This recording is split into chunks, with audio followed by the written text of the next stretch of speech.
കല്ലൂർക്കാട് ദേവാലയത്തിൽ ഇടവക മധ്യസ്ഥനായ വിശുദ്ധ ആഗസ്തീനോസിന്റെയും ധീര രക്തസാക്ഷിയായ വിശുദ്ധ സെബസ്ത്യാനോസിന്റെയും തിരുനാൾ ജനുവരി 24, 25, 26, 27 വെള്ളി, ശനി, ഞായർ തീയതികളിൽ നടക്കും.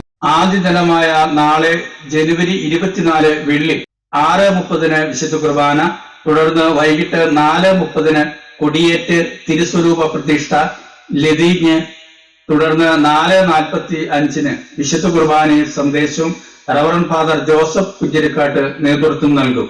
ദൈവം നമ്മുടെ കുടുംബങ്ങൾക്കും ഇടവകയ്ക്കും നാടിനും കനിഞ്ഞു നൽകിയ അവർണ്ണനീയമായ അനുഗ്രഹങ്ങൾക്ക് നന്ദി പറയുവാനും വിശുദ്ധരുടെ മാധ്യസ്ഥം അപേക്ഷിച്ചുകൊണ്ട് ദൈവാനുഗ്രഹം പ്രാപിക്കുവാനും ഏവരെയും സന്തോഷപൂർവ്വം ക്ഷണിക്കുന്നു എന്ന് ഇടവക വികാരി റവറൻ ഡോക്ടർ മാനുവൽ പിച്ചളക്കാട്ട് അറിയിച്ചു.